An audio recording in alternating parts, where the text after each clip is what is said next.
How do you feel about the violence that's going on in the city of Philadelphia, or even all over the country, all over the world?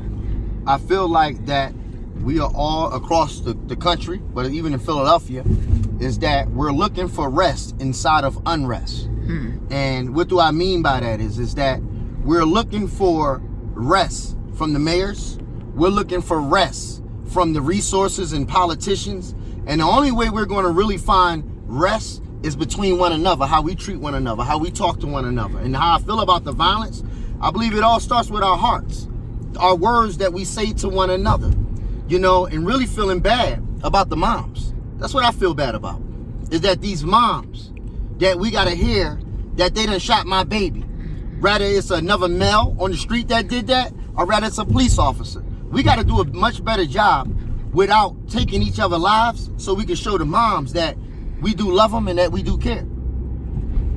What are your feelings, or how do you feel being a black man in this country? Like, if a cop pull you over? It's so funny. I work along with the police department. I have done a lot of work along with the sheriff department. I still get nervous to today. Coming from where I come from, there's a certain nervousness you get because of the things you have seen and the things that you have bear witness. I done had police officers that done lied on me. I done had police officers who did a good thing with me. And I have a bunch of police officers who actually are my friends, right? But, sometimes it only take a few bad individuals in the community and on the force to make the whole team lose the game. So we got to be careful about that.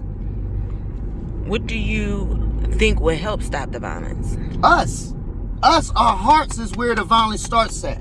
Our hearts and the words we speak out of our mouth. People right now are not getting killed like they used to over the drug game. You got people right now killing each other over jealousy, over fits of rage. It's all in the Bible. It's all in the Holy Quran about, what will bring this type of destruction. And so that's where I'm landing at, where as though I feel as though we have to do a better job with what we say about one another. And if the leadership starts to respect one another, because I have hung around city leaders too. Yes, I'm talking to some of the city leaders, right?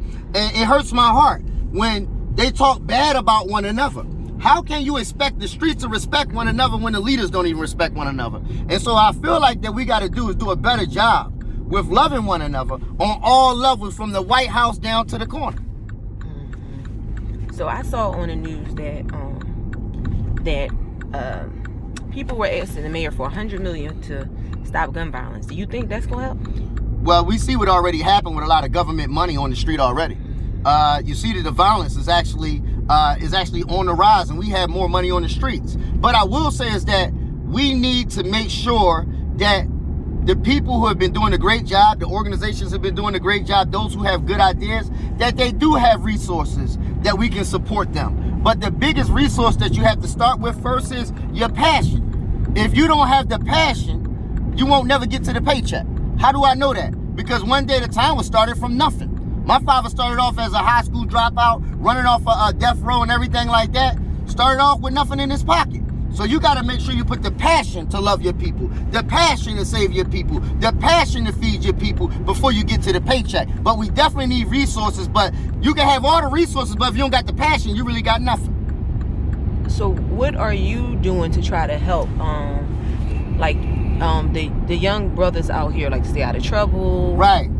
So I have two young individuals, my young men, I call them, Rob and John, from Endangering Kind. And so I mentor them. I give up my time. I give up some of my connections. I give up some of my resources to help them, because these youngers out here, they tired of us talking about it, and it's time for us to be about it. So what I do is actually, I mentor two gentlemen, and I also try to make sure that I speak peace and I speak love. Rather it is, another individual, I may not even like what they're doing. I always try to react in love, even when I don't even understand. Just because you don't understand something don't mean you got to react in hate or jealousy.